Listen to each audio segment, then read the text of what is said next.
Non è prevista una situazione come quella di Vaia, anche se il fenomeno che sta per arrivare è un fenomeno particolarmente intenso, sia dal punto di vista della piovosità. Abbiamo punte previste di 300 mm di pioggia nell'arco delle 48 ore e oltre 200 mm nelle 24 ore, soprattutto nella zona montana e pedemontana, in modo particolare del Veneto orientale. Ovviamente sorvegliati speciali saranno anche i fiumi della pianura, soprattutto della parte del Veneto orientale. Poiché da questa sera inizierà a piovere e a nevicare in montagna, ma poi ci sarà un innalzamento della temperatura nelle ore della giornata di domani, si presenterà anche il rischio valanghe, quindi con tutto quello che ne consegue.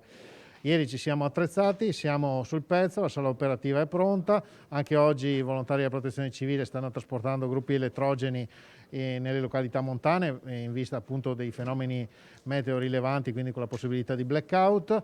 I vigili del fuoco e i volontari della Protezione Civile stanno spostando i mezzi di movimento a terra anche per eventuali frane, slavine che dovessero capitare.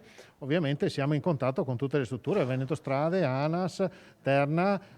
Situazione particolarmente delicata per quanto riguarda case di riposo, ospedali della zona montana. È previsto anche un bel picco di marea per quanto riguarda Venezia, che tra l'altro con questo forte vento che ricorda un po' il 12 novembre dello scorso anno. Sì, è previsto anche un vento di scirocco nella parte montana, pedemontana e di tutto il litorale, quindi con alta marea, e quindi nelle prossime 48 ore, se possibile, di evitare gli spostamenti.